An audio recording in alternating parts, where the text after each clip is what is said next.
বেশ কয়েক মাস ধরে স্টাফ স্বল্পতায় ভুগছে বিশালগড় রেল স্টেশনে জিআরপি থানা, যার ফলে সাবরুম থেকে আগরতলাগামী ট্রেন দিয়ে পাচার হচ্ছে প্রচুর নেশা সামগ্রী।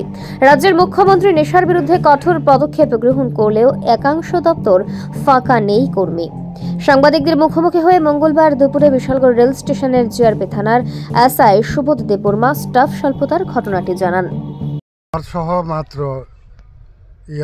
4জন, ওমেন 2জন আছে আর মেন 2জন আছে। এদের মধ্যেও ছুটি গেছে, এর মধ্যে বাড়িঘরও এদের স্টাফ চালাতেও বেজাল। আর এখানে তো অনেক মিডিয়া টিডে আয়ে লোক ঝামেলা পড়ে, তো এই লাগে একটু স্টাফটা বাড়াই দিলে ভালো আর কি।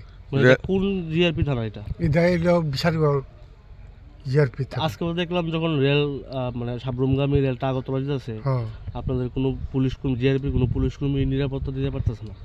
এটার কারণ কি? এটা স্টাফ কম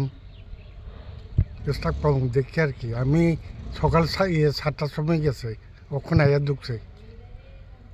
আগে কতজন আসলো? আগে বই এরকম, মানে যখন শুরু হইতে আসলো তখন কতজন আসলো? আগে বই এরকম। আমি অফিসেও জানাইছে স্টাফ একটু বাড়াই দিত। এখানে একটা অভিযোগ উঠতেছে যে প্রত্যেকদিন রেলে গাঁজা সহ বিভিন্ন নেশার দ্রব্য। আপনার কাছে কোনো খবর আছে? কোনো বিএসএফ আইয়ে ওই একটু আগে আইসে বিএসএফ। আপনার নামটা কি? এএসআই সুবোধ দেববর্মা। আপনি কবে জয়েন করছেন? আমি 1 মাস হয়েছে না আইসে যে। ব্যুরো রিপোর্ট, পাবলিক নাও।